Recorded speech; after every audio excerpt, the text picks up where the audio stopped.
Çox hörmətli tədbir iştirakçıları, mən çox təəssüf edirəm ki, bu gözəl məclisimiz qurtarmaq zorundadır. Mən heç ayrılmaq istəmirəm buradakı avradan.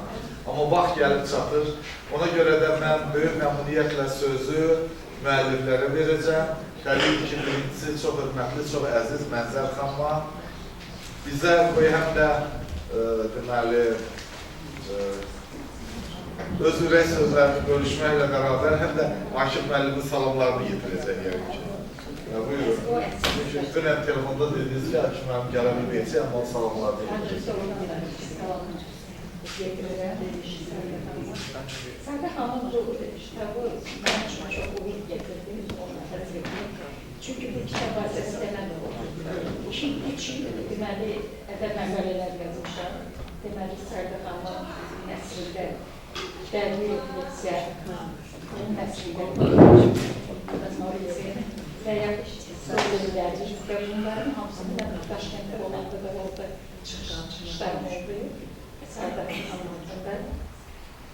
Modernizm haqqında Sərdə xanım çox gözəl fikirlər söyləyir. Sərdə xanım deməli bizim, mən özüm də yazışıyordum. Bizim yazımızla Sərdə xanımın hekayələri arasında böyük bir fərq var. Bu fərq nədir? Elmi janrla bədii janrın vəhdətini təşkil edir onun yazıları.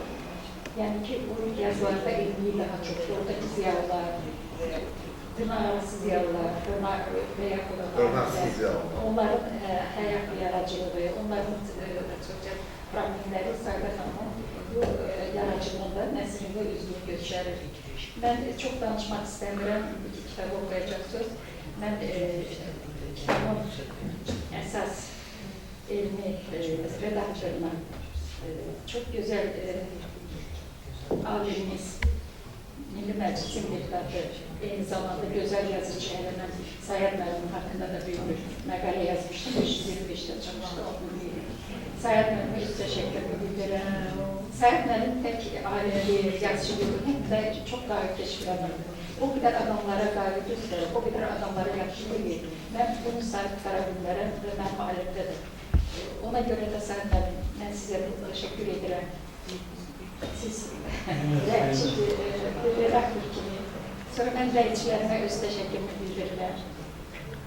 Dilara xanıma, Məmməd müəllimə, Almaz xanıma, Gülbəniz xanıma, Vüqar Əhmədə təşəkkür edirəm ki, bu oxudular, rəyçilədilər. Sərdə xanım, mən sənə yaradıcılıqlar arzu verirəm. Biz yanaşı otururuq, yeni gibi yanaşı oturuq və mən əsas qadın yazılarını yazıram, elə yazılarından başqa bir yazışım yox. Tədqiqat əsərlərinin qadınlardandır və fikirləşdim ki, Sərdə xanım 3 nəsr əsəri çıxıbsa, ondan niyə yazmıyor? Sərdə xanım, sizə yenə uğurlar arzu verirəm.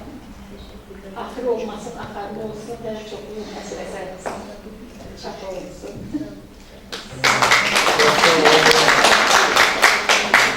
Əsəd mən o qədər səmimi baxarım ki, mən həmişə məclisdə çaşıram, danışa bilmirəm, biraz danışa bilmirəm. O qədər səmimi baxarım ki, ona görə biraz danışa. Çox gözəl danışdınız, narahat oldum. Üstəlik mənə indi çoxdan, 5 il bundan əvvəl deyəcəyim sözü demək imkanı yaratdınız. 5 il Səyid müəllimlə danışdınız, onun insanlara qayğısından, sevgisindən. 5 il bundan əvvəl, mənim 55 yaşım olanda birdən-birə Səyid müəllimlə zəng elədi və dedi ki, mən sənin 55 illik yubileyini qeyd etmək istəyirəm. Bir 15 nəfər dostumuzla bir yerdə Anar müəllim başda olmaqla, Yazılar Birliyi rəhbərləri, Çanaqqala restoranında Səyid müəllim məni heç bir təmənnasız, filansız öz tərəfindən təşəbbüs edərək ad gününü qeyd elədi.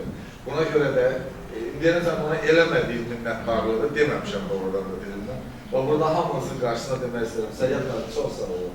Allah sizi var eləsin. Sizi, belə deyək də, bizim üstümüzdən əski eləməsin, axsaqqallıqdan məhrum eləməsin. Həmişə ədəbiyyatımız sizinlə bir yerdə olsun.